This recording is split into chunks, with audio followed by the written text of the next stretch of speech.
The Superstorm Druid is an incredible late game tower as it can permastall many ZOMGs, but what crosspath you should be going in BTD 6 and Battles 2 is what we're covering today. To start, the 5/0/0 Druid has many attacks, the most notable one being its super tornadoes that get thrown every 4 seconds, do 12 damage, and have 200 pierce. These tornadoes are capable of blowing back every type of bloon and blimp other than bads and bosses, making them very effective DDT and ZOMG stallers. Now, even though this guy has 200 pierce, the super tornado cannot blow back 200 ZOMGs. Instead, each mob class bloon uses different amounts of pierce to be blown back. Mobs use 5 pierce, BFBs use 20, DDTs 10, and ZOMGs use 50. So one super tornado maxes out at pushing back 4 ZOMGs or 20 DDTs, and each super tornado blows back blimps by at least 100 units, but in BTD 6, ZOMGs are blown back 50% less to prevent an infinite stall. On top of this, the Super Tornado spawns ball lightnings as it goes, further increasing its damage, as these ball lightnings now do 5 damage instead of the 2 of the previous upgrade. Additionally, the Druid's lightning attack gets buffed from 1 to 3 damage, while Tornado and Thorn attacks remain the same as the previous upgrades. Finally,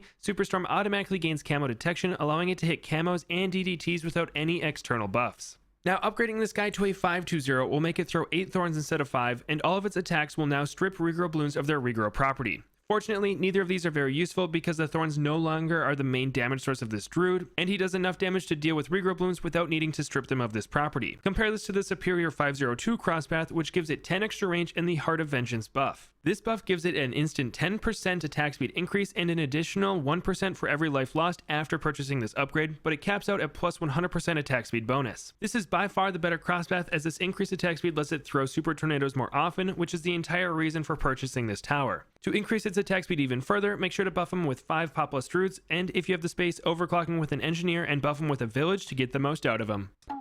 When you mute a hero, does it tape their mouth shut, or are they simply asked to stop talking?